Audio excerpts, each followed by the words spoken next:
di grup, ada yang lebih wajib dari yang wajib. Jadi ini sudut pandangnya kami sebagai terapis di Bonagawi, sudut pandangnya dari itu. Kita semua insya Allah sudah paham tentang hal yang wajib seperti syahadat, sholat 5 waktu, puasa Ramadan, zakat, haji bagi yang mampu. Namun ada sesuatu yang lebih wajib dari itu.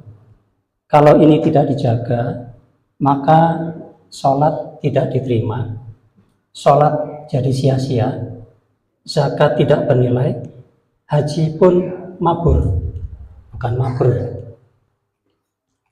Kenapa ini bisa terjadi Bapak Ibu? Karena adanya pembatal keimanan, pembatal keislaman, yang menyebabkan pelakunya keluar dari Islam atau terjatuh dari dalam kekufuran, dan semua amalnya akan gugur. Yang membatalkan keimanan atau keislaman bisa berupa dari keyakinan, kemudian ucapan, dan perbuatan. Ada 3 hal. Dan bentuknya banyak. Ada, kalau dirinci di kitab yang kami pernah baca, itu ada sekitar 400-an pembatal keislaman. Luar biasa, banyak sekali. Ini mungkin kita jarang mempelajari sampai detail Bapak Ibu. Tapi pada pokoknya inti dari pembatal keislaman itu ada 10. Inti pokoknya yang satu adalah syirik dalam ibadah, tawasul yang mengandung kesyirikan, nomor 2. Nomor 3, tidak mengkafirkan orang kafir, umat muslim. 9, meyakini boleh keluar dari syariat. 10, bersikap netral terhadap agama, tidak mau belajar dan tidak mengamalkan. Jadi tidak berpihak kepada kaum muslimin, juga tidak membenci kaum kufar.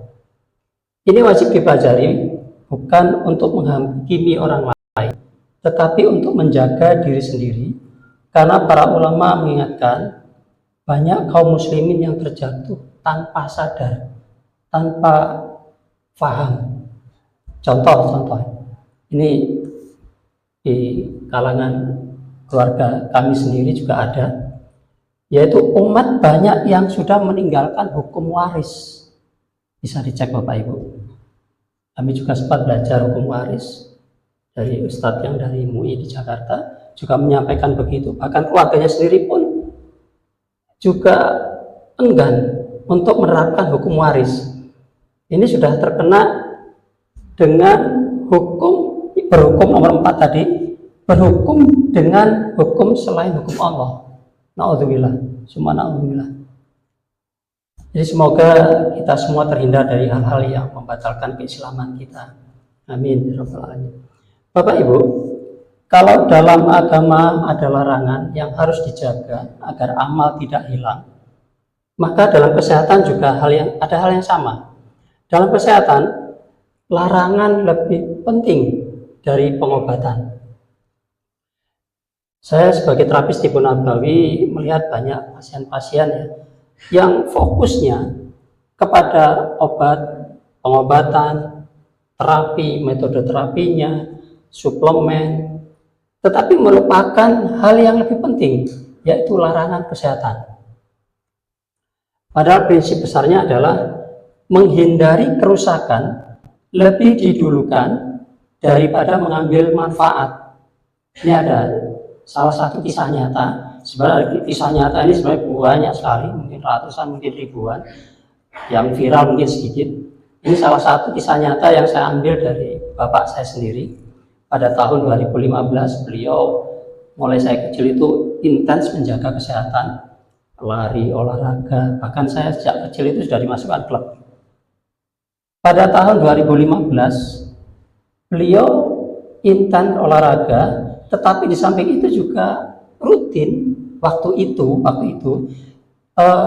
dianggapnya suplemen, warnanya kuning, nggak boleh menyebutkan merek ya, dan ada simbolnya seperti ini. Bapak Ibu tahu gitu. Nggak boleh disebutkan. Beliau rutin, hampir setiap pekan ada, setiap pekan minum. Saya pun mencicipi, nyoba. Rasanya katanya Bapak seger, enak, kuat badan itu. Itu rutin beliau tiap pekan. Singkat cerita, 2015 sampai 2016 tahu-tahu mendadak tubuhnya lemes, lesu, lunglai, kemudian dicek ke dokter, dicek lagi dirujuk ke spesialis ginjal. Spesialis ginjal di Malang ini informasinya ada 2. Kebetulan yang rumahnya sekarang sedang dibangun oleh Pak Udi. Ya Pak Udi ya. Spesialis ginjal di Malang yang senior itu. Divonis, disarankan untuk cuci darah Bapak saya. Ya akhirnya diterima cuci darah. Di hari pertama cuci darah, biasanya cuci darah sekitar 4-5 jam. Kurang lebih berlangsung 1-2 jam, Bapak sudah drop oleh dokter spesialis ginjal. Kebetulan teman sendiri, dokter spesialis itu teman Bapak, mulai dari kampung katanya. Di stop, dihentikan mendadak dan dipindah ke kamar dengan keburu-buru sampai tabungnya itu jatuh. Saya ngikuti terus itu waktu itu. Berselang kira-kira 1-2 jam beliau menghembuskan nafas terakhir. Jadi sudah nggak ada umur. Di hari pertama cuci darah. Dan teman-teman saya juga pasien-pasien ada yang bertahan 3 tahun, ada yang 2 bulan cuci darah, ada masing-masing orang beda-beda kemampuannya. Jadi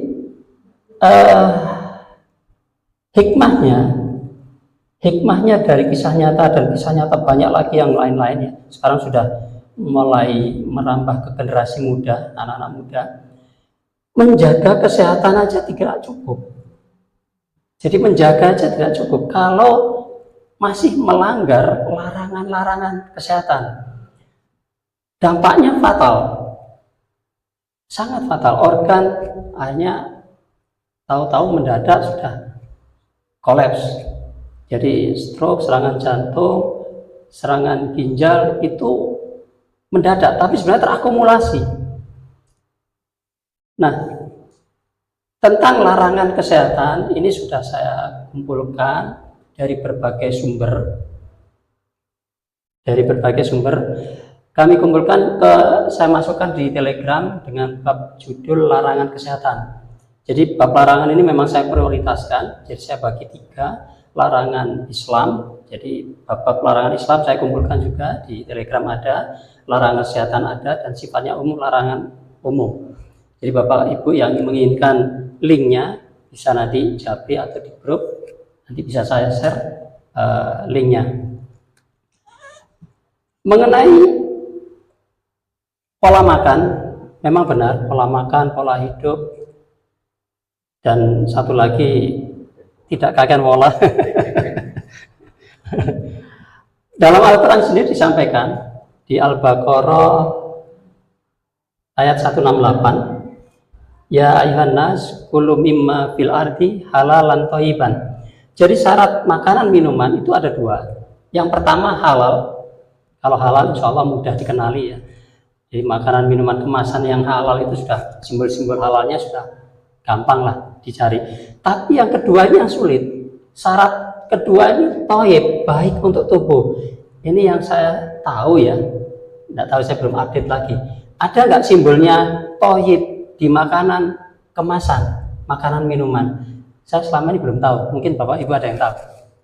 Ada logo simbol thayyib di makanan minuman kemasan, yang kemasan. Ada nggak kira-kira? Belum ya? Ya ini yang sulit. Kami sendiri bukan berarti sudah thayyib. Kami sendiri di rumah juga masih belum sempurna, masih sulit karena lingkungan, karena kebiasaan mulai kecil, karena nafsu. Itu yang menyebabkan hal-hal yang thayyib ini sulit, masih sulit. Saya ngakui masih sulit, masih ada gula pasir, ada gorengan, ada tepung, itu hampir tiap hari di rumah. Jadi kami sendiri masih sulit menghindari. Tapi lebih-lebih dari pengalaman Bapak saya tadi, yang dianggapnya tadi suplemen, padahal itu doping. Nah, ini doping ini sangat berbahaya.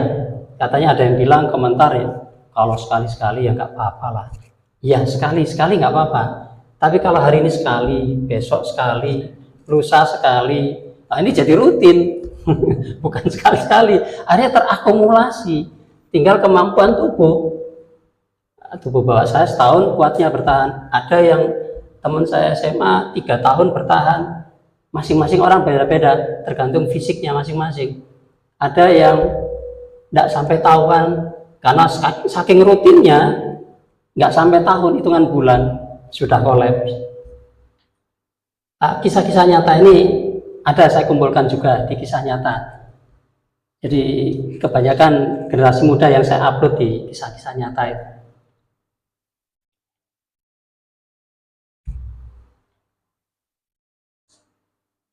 Nah, mengenai makanan minuman kemasan Bapak Ibu, ini hampir dipastikan ada pengawet, perasa, pemanis buatan, pengenyal, zat sintetis, macam-macam banyak yang mungkin lebih tahu lah, lebih paham, yang mungkin bisa meneliti ya.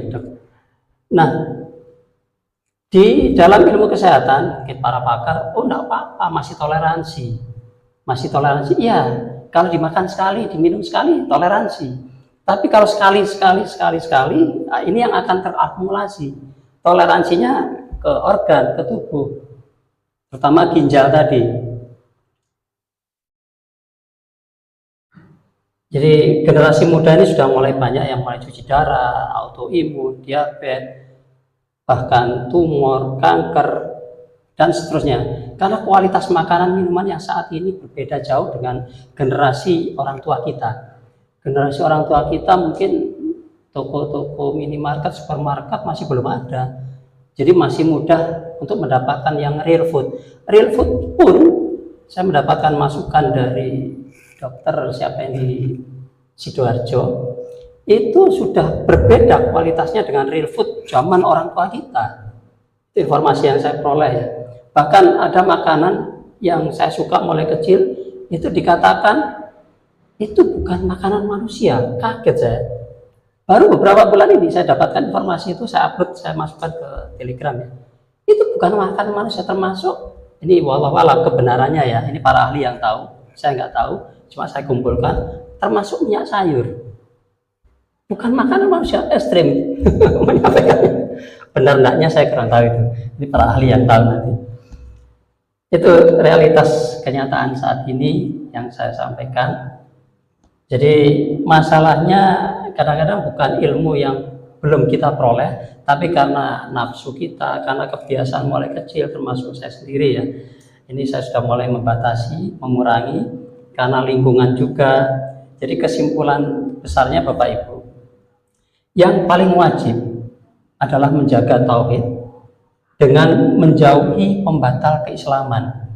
Di dalam kesehatan, yang paling penting menjauhi larangan kesehatan. Jadi bukan sekedar mencari obat, mencari pengobatan, mencari dokter, terapis, metode terapisnya. Jadi rumus pentingnya adalah agama ini kalau rusak, maka amal akan hilang. Dan kesehatan rusak, maka tubuh hancur. Keduanya sama karena melanggar larangan. Itu yang kami maksud sesuai judul, ada yang lebih wajib dibanding yang wajib.